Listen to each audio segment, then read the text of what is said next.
the public servants. Yes. Those who are in the payroll.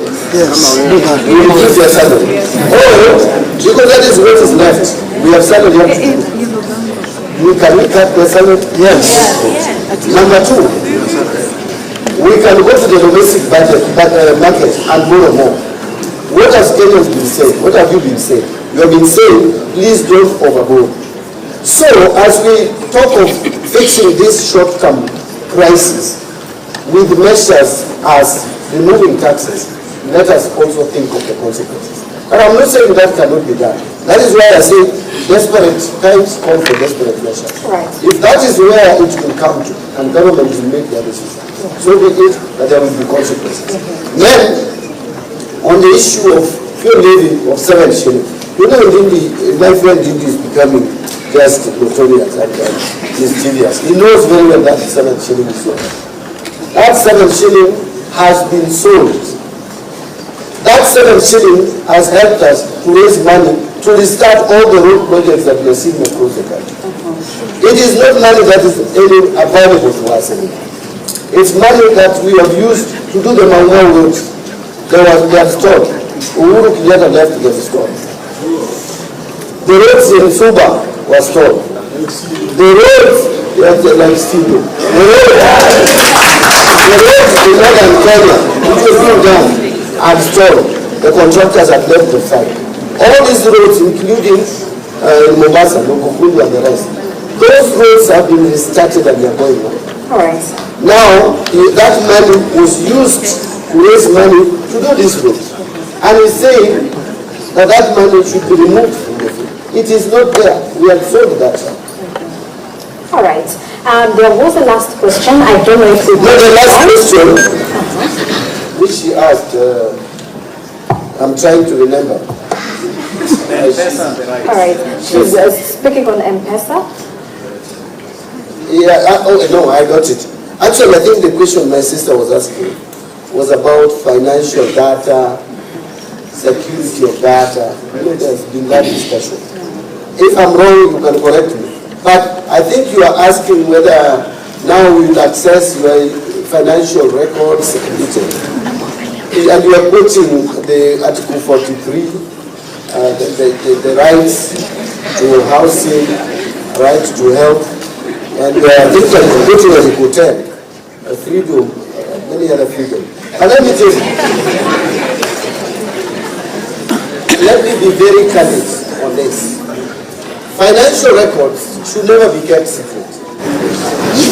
If you allow people to keep their financial records, no one will pay taxes. Financial records, there is nothing secret about financial records. We are not asking you about who is your boyfriend or your girlfriend. They are able to come for that. Those are now private information. But financial data and statistics should be clear. That is why even companies, today if I ask you, for example, if Equity decides that they want to keep their financial data secret, that they don't want to declare how much they have made in terms of interest on loans, who will pay tax in this country? And yet, there are people who have been hiding behind the data privacy, not to declare other sources of income they have. You find people having billions of shillings, millions of shillings in their accounts, and they are filing nil return. They are filing nil return, but a whole year, they have made zero return. Nothing, they have not made any money. Yet, they have 50 million, they are going to buy an apartment. How unfair can that be? Yet you, Sheila, out of your salary, I guess maybe you earn more. But let's say you earn 100,000. That 100,000, you are surrendering not less than 30,000. Is that not correct? Yet, someone who is making as 50 million somewhere, not explained, is buying apartments all over the place, and when you go for that money, you are told that you are infringing on their privacy. My friend, in this hall, I don't even see those people you are going for. You are not here. Those people are out there. Don't protect them. Let us go for that tax so that we can reduce the tax on the little income. I want to hand it over to Andreen Kilemi on the other side. Andreen, please talk to us. Alright, asante sana Sheila Chelangat na waziri yuko upande huu wako wa kulia. Naam, hapa. Asante sana.